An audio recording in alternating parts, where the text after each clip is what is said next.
Bonjour à tous.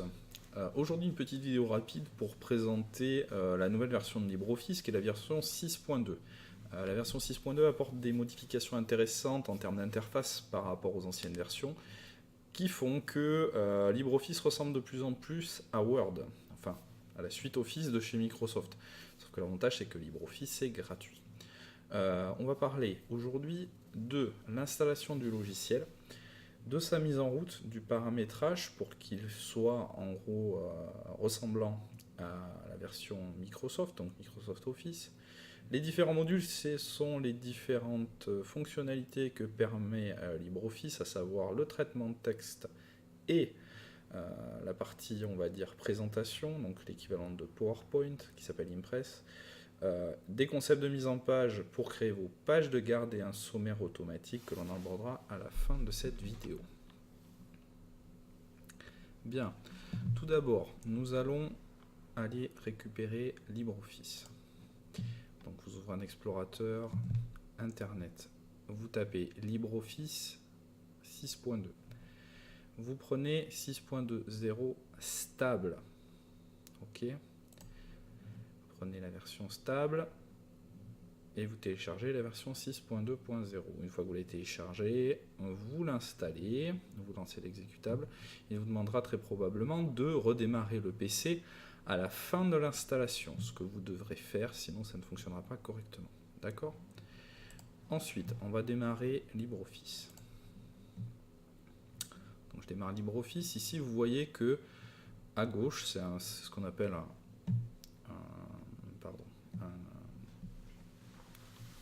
une page de démarrage qui vous permet d'accéder ici aux différents types de documents que vous pouvez créer avec LibreOffice, à savoir Writer, la partie traitement de texte, Calc, la partie tableur, Impress, la partie présentation de diaporama, Draw, pour réaliser des dessins, qui est l'équivalent de Publisher pour l'outil Microsoft, Math, qui vous permet de faire des formules, et la base de données, dont vous ne vous servirez probablement pas, qui vous permet de créer des bases de données. Donc nous, aujourd'hui, ce qu'on va voir, ça c'était pour la partie mise en route et la présentation des modules. Maintenant je vais vous montrer comment paramétrer pour qu'il ressemble le plus possible à Word. Donc ici on va démarrer un nouveau Writer. Donc moi ici la fonction, on va dire, avec les onglets qui ressemblent beaucoup à Word est déjà paramétrée. Pour avoir accès à ça, il faut aller dans affichage, interface utilisateur, et ici vous choisissez onglet. Par défaut, c'est barre d'outils standard, c'est ceci. Ok. Donc barre d'outils, non pardon, interface utilisateur, onglet. Et ici vous avez accès à la version avec les onglets. D'accord. Donc voilà pour la partie paramétrage. Vous vous retrouvez avec quelque chose qui ressemble beaucoup à Office. D'accord. Bien. Donc ça c'était pour le paramétrage.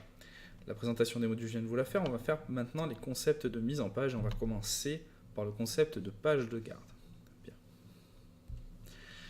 Le concept de page de garde, il est simple. Le problème, c'est que quand vous créez un fichier de traitement de texte, toutes les pages sont considérées comme numérotées. La première page que vous voyez ici, c'est la page 1. Le problème, c'est que quand on crée, par exemple, un rapport de période de formation au milieu professionnel, vous ne voulez pas que la première page, qui est votre page de garde, soit numérotée. Il faut que la numérotation commence à partir de la deuxième page. Ok. Donc pour faire ça, ici on va aller dans mise en page, et ici vous avez une fonction qui s'appelle page de titre. Quand je vais dans page de titre, on vous propose plusieurs choses. Soit convertir des pages existantes en page de titre, c'est-à-dire que vous faites votre trame de base et ensuite on peut convertir la première page en page de titre, soit on définit tout de suite la première page comme une page de titre, ce que je vous conseille de faire. Donc ici, placer les pages de titre à partir du début du document. Ben oui, c'est la première page que l'on va créer. D'accord ? Nombre de pages de titre, il y en aura une. La numérotation des pages, on va réinitialiser la numérotation des pages après les pages de titre. Oui, on valide ça. Numéro de page 1. Définir le numéro de page pour la première page de titre, bon ça on ne le met pas. Éditer les propriétés de la page, style première page. Et je valide. Donc là, ici maintenant, admettons, je mets page de garde. Je je vais le mettre... tac, origine, on va le mettre en centré. Ici, je crois qu'il y a la possibilité, si je dis pas de bêtises... On peut plus le faire. Bon, je vais le faire rapidement, hein. On fait pas comme ça, on fait pas des sauts avec entrée pour définir le titre de la page de garde. Et juste après page de garde, ce que je vais faire, je vais insérer un saut de page. Je saute de page. Ok? D'accord. Et ici, par exemple, je vais mettre sommaire. Enfin, pardon, excusez-moi. D'abord, ce sont les remerciements. Il y a quand même un remerciement. Insérer. On va insérer un saut de page. Et ici, sommaire. Normalement, on met pas sommaire. Je vous montrerai pourquoi après. Donc, à partir de ce moment-là, si ici, c'est ma première page, on voit ici que c'est la page 2. On voit qu'en bas à gauche, la numérotation se fait toute seule. Mais quand je vais créer mon sommaire, il faudra que la numérotation se fasse après la page de sommaire. On ne numérote pas la page de sommaire. Donc il faut convertir la page de garde, les remerciements et le sommaire comme des pages étant des pages non numérotées. Donc ici, remerciements, je vais sur la page, mise en page, page de titre. Convertir les pages des pages existantes en pages de titre. Nombre de pages de titre, on va mettre...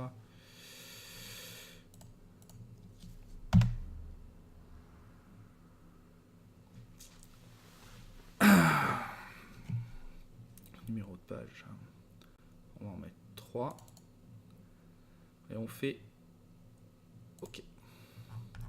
Donc je vais insérer après le sommaire, insertion, saut de page. Voilà, on a 4 pages. D'accord ? À partir de ce moment-là, ce qu'il faut faire, c'est on va créer, je vais vous montrer comment créer un sommaire automatique. Donc là, par exemple, à cette page-là, je vais mettre la localisation de l'entreprise, par exemple. Je reste en majuscule. Localisation de l'entreprise. Bien. Le principe, maintenant, on va parler du sommaire automatique. Le principe du sommaire automatique, il est assez simple. Ici, ce qu'on fait en rentrant un sommaire automatique, c'est qu'on va créer des références. Une table des matières. Donc je vais dans références, table des matières. Et ici, vous voyez, le titre, table des matières. Et en l'occurrence, il faudrait mettre sommaire, c'est-à-dire que le titre que j'ai mis en haut ne sert à rien. Donc type, table des contenus, OK, et on valide. Il n'y a rien d'autre à toucher. On valide. Donc là, sommaire, vous voyez qu'il y a quelque chose qui vient de se créer en automatique.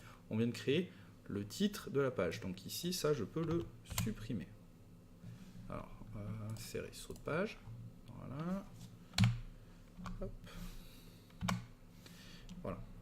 Mais vous voyez que le sommaire est vide. Il n'y a pas de titre de page, etc.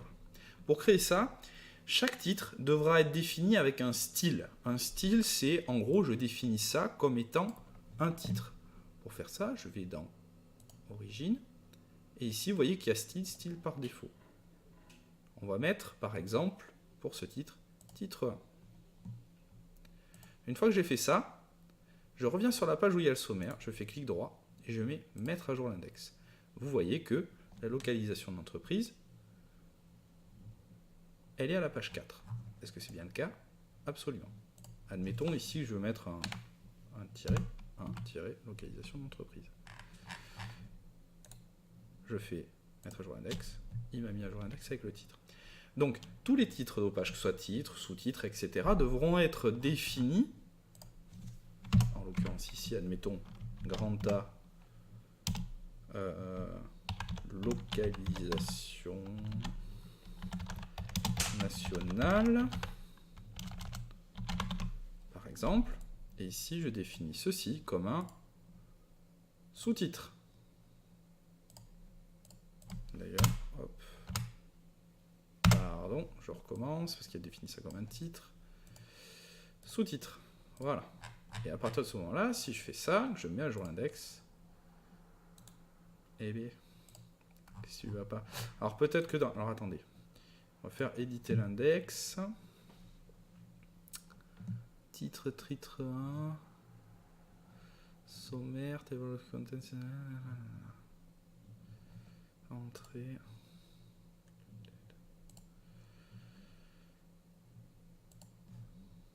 Alors c'est peut-être pas le bon type de style.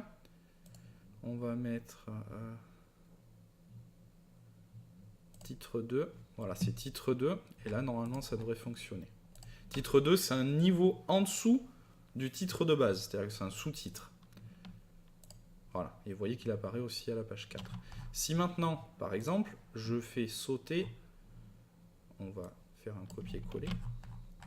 Ici, je vais faire un saut de page que je colle. Je mets par exemple localisation locale.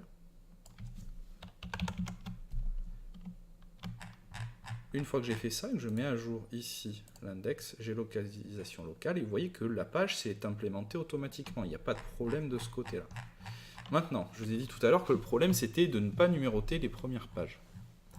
Donc en l'occurrence ici, on va rajouter la numérotation des pages se fait en bas de page. En bas de page, pour aller en bas de page, je vais dans la partie qui est en dessous, vous voyez des petits encoches qui sont grisés. Je double-clique, pied de page.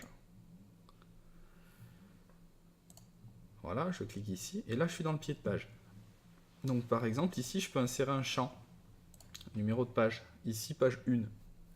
Mais en fait on s'en fiche, on ne veut pas la numérotation de page sur la page 1, parce que vous voyez qu'il va vous faire la numérotation de page en automatique. Ici, c'est pas ça, c'est champ, si c'est bien numéro de page, ok.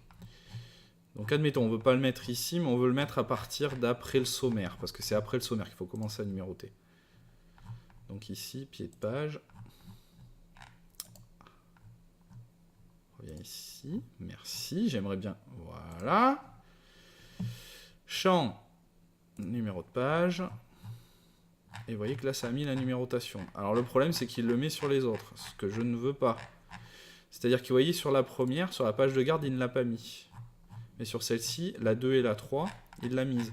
Donc ici, en fait, il faut aller sur cette page-là. Mise en page, page de titre. Nombre de pages de titre. Convertir les pages existantes. Alors, on va mettre 1. Placer les pages de titre à partir de début du document. On met 3. Donc voilà, c'est ça que j'ai pas fait. Il ne faut pas mettre numérotation des pages, c'est pas ni réinitialiser. C'est ça. Hop, et normalement ça devrait être bon. Remerciements. Non, il m'a toujours gardé la numérotation. Alors c'est bizarre parce que normalement la numérotation automatique ça fonctionne très bien. Est-ce que si je fais ça, j'enlève la numérotation ici. Ah, il me l'enlève partout après. Donc admettons que je mette la numérotation à partir d'ici. Insérer, champ, numéro de page, 4. Voilà, là c'est bon. Là c'est bon, donc là en fait ici, j'ai bien la numérotation de page à partir de cet endroit-là. D'accord? Donc en fait, pour éviter la problématique de la numérotation des premières pages, vous avez vu, je suis allé sur la page de garde, je suis allé sur mise en page, page de titre. J'ai converti les pages existantes en pages de titre. J'ai dit qu'il y avait 3 pages de titre, c'est-à-dire que les 3 premières pages sont considérées comme des pages de titre et ne seront pas numérotées. J'ai validé et je commence à mettre ma numérotation à partir de la page où il y a les pages de titre. Donc là, vous voyez qu'en plus, il commence à 1 pour la première page de titre qui est...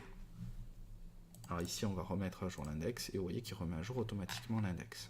D'accord ? Donc ça vous permet de ne pas d'avoir déjà tout dans un seul fichier, parce que avant, pour se simplifier la vie, on faisait la page de garde à part, les remerciements à part, on faisait un fichier un peu pour tout, ça multipliait les fichiers, c'était très compliqué. Là, l'avantage, c'est que vous avez un seul fichier où vous aurez tout dedans, qui sera propre, avec une mise en page, nickel. D'accord ? Bon, s'il y a des questions là-dessus, je serai prêt à vous y répondre dès que je pourrai revenir au lycée, ce qui n'est pour l'instant pas à l'ordre du jour. Vous remerciant, en espérant que cette vidéo vous sera utile, je vous souhaite une bonne journée. À bientôt.